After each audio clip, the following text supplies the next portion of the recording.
ไฟมันส่วนกันเมื่อกี้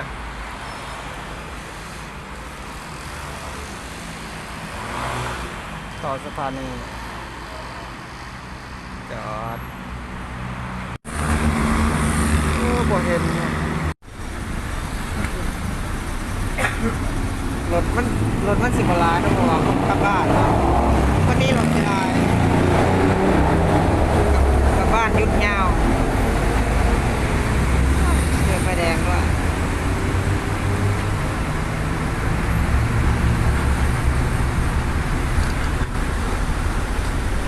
ที่ไปโดเนี่ยมันสิยาวเลยจังหน่อยเนาะไปตลาดกลัวมันไกลตลาดเลยเนาะตลาดบางบอนตลาดลาวเนาะไปหาซื้อเฮ็ดซื้อไก่เนาะ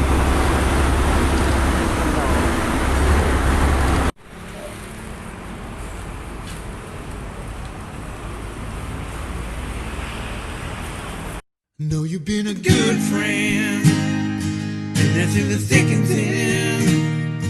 and I know it's never gonna end, 'cause you've been a good friend.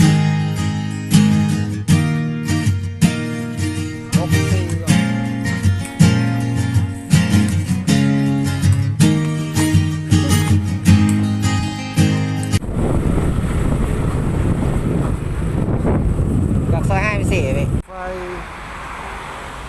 ไฟมันส่วนกันเมื่อกี้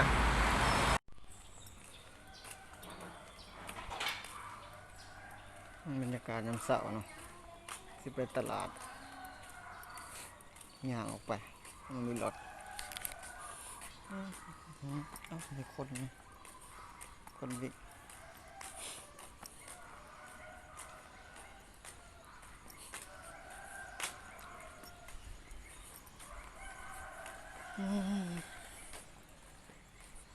ฝนสิตกมีวินมาด้วยนั่งวินไว้ดีกว่า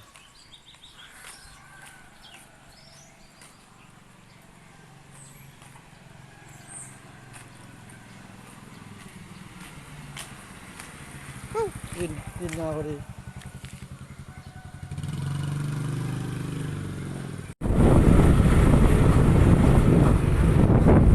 จากซอย5 ไป 4ไป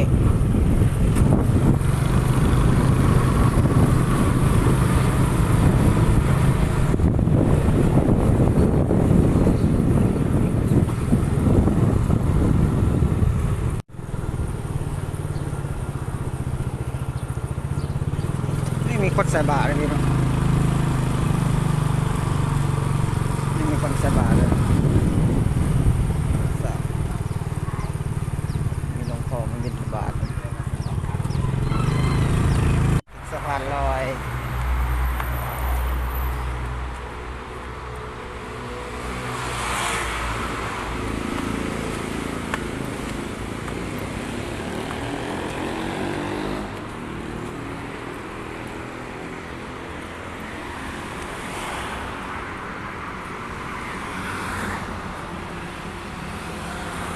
มาเศร้าจะเป็นประมาณนี้เนาะในเมืองไทย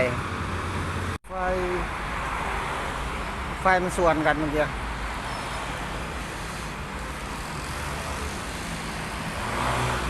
ต่อสะพานนี้จอดบ่เห็นซีคอนเดี๋ยวจะไปนั่งรถเมล์ในป้ายเนาะยังมาเศร้าก็สิมีคนมาใส่บาตรนะรถเมล์ไม่ใส่รถมาพอดีนะเจ้าประมาณนี้เนาะ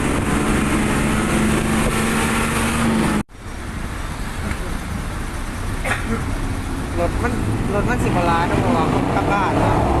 วันนี้รถจะได้กลับบ้านยุดยาวเจอไฟแดงด้วย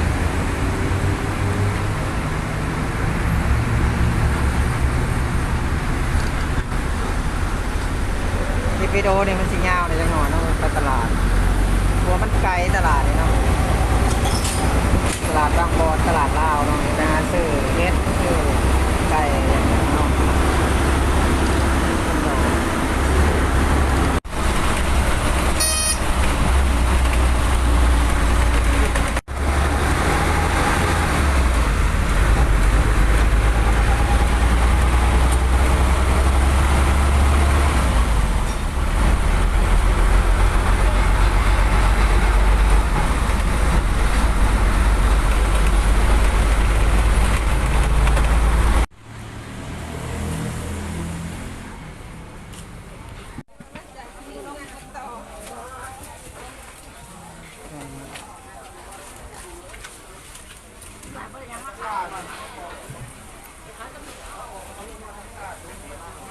มาหาเห็ดนะโมมีเห็ด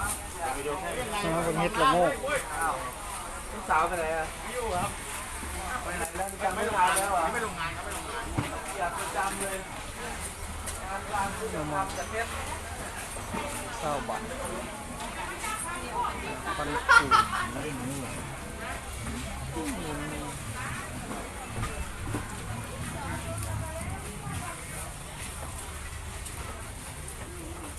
นี่คือสียาว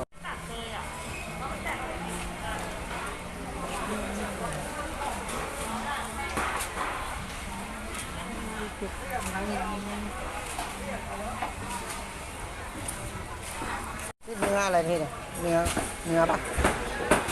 โลเท่าไหร่พี่เอาโลนึงไงปะ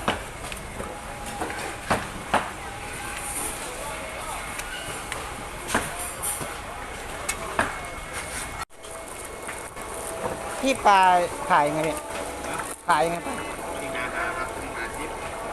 เอาตัวนี้พี่เอาตัวนี้ก็ได้พี่ตัวเท่าไหร่ตัวเอา2 ตัวก็ได้พี่ฮะเอาเกตออกซื้อได้ปะเสียเอาขี่ออกน้ำ 70 บาท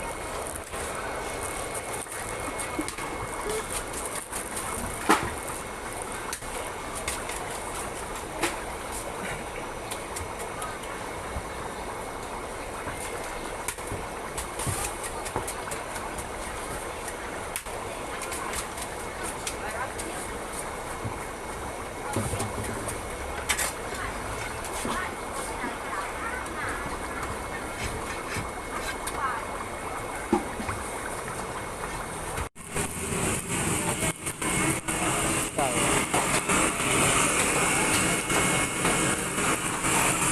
บอลเลยรอ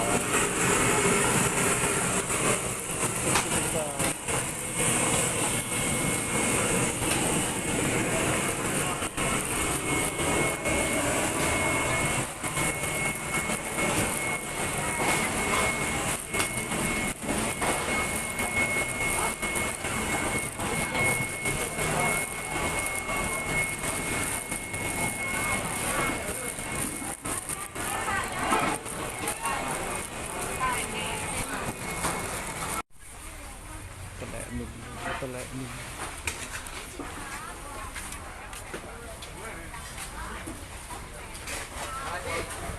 เ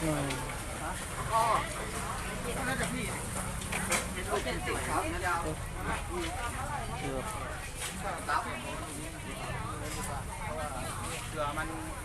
ปลายแข็งๆเข้มเข้ามาสักมาก คอเนื้อสวย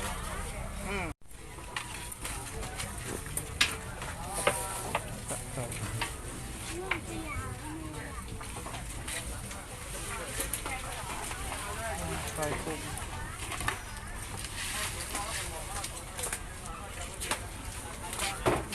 มาตัวใหญ่เรื่อย นะ